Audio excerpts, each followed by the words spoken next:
A group of 40 House Democrats, led by Democratic Representative David Cicilline from Rhode Island, have crafted legislation that would officially and effectively block Donald Trump from ever holding a public office here in the United States ever again for all of eternity under the 14th Amendment.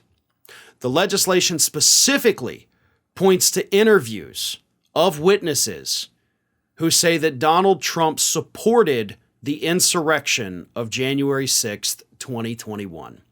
They also point to all of the overwhelming evidence showing that Donald Trump attempted to overturn the results of that election, effectively trying to overthrow the democratically elected incoming government of the United States. As these Democrats point out in that piece of legislation under the 14th Amendment, it bars anybody who participated in an insurrection, who encouraged an insurrection, who supported an insurrection. You can't ever hold office again. They say that all this evidence they have about Trump proves he did these things, therefore barred forever. I support this legislation, but there's something that has to happen first. The problem that these Democrats have, and this is something I addressed probably about a year ago, is that nobody has officially declared what took place that day in insurrection.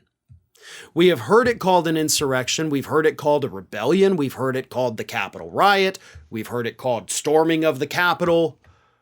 We've heard it called all of these things. But until there is a firm legal definition placed on the events of that day, it's all subject to whoever's interpreting this. And in this particular instance, if they pass the legislation as it is right now, the courts could overturn it and say, you make great points. Donald Trump supported this. However, it's not an insurrection. We, the court, do not define it as an insurrection. Therefore, no. None of the Capitol rioters have been charged with an insurrection or with treason. And that's also a big thing. If we had had individuals that had been charged with that or that pleaded guilty to it, it would lend more credence to it being legally considered an insurrection.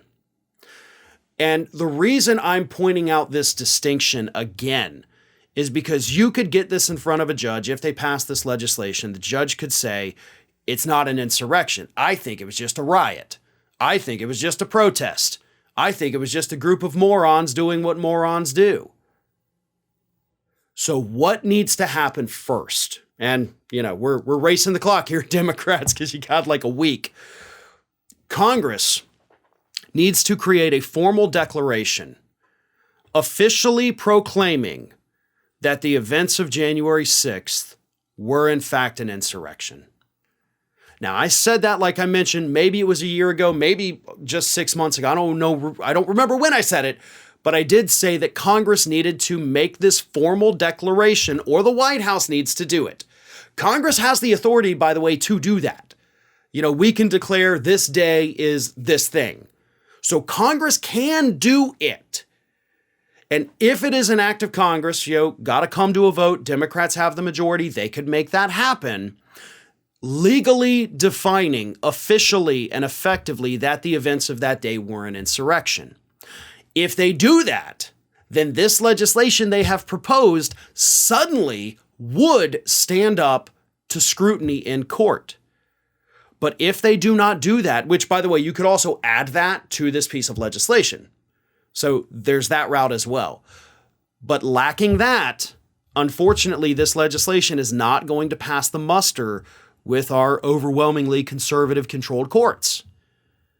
I support this legislation. You make that little bitty tweak, and suddenly you're onto something. But if you don't do that, it ain't going to work. Hey, everyone. This is Aspen.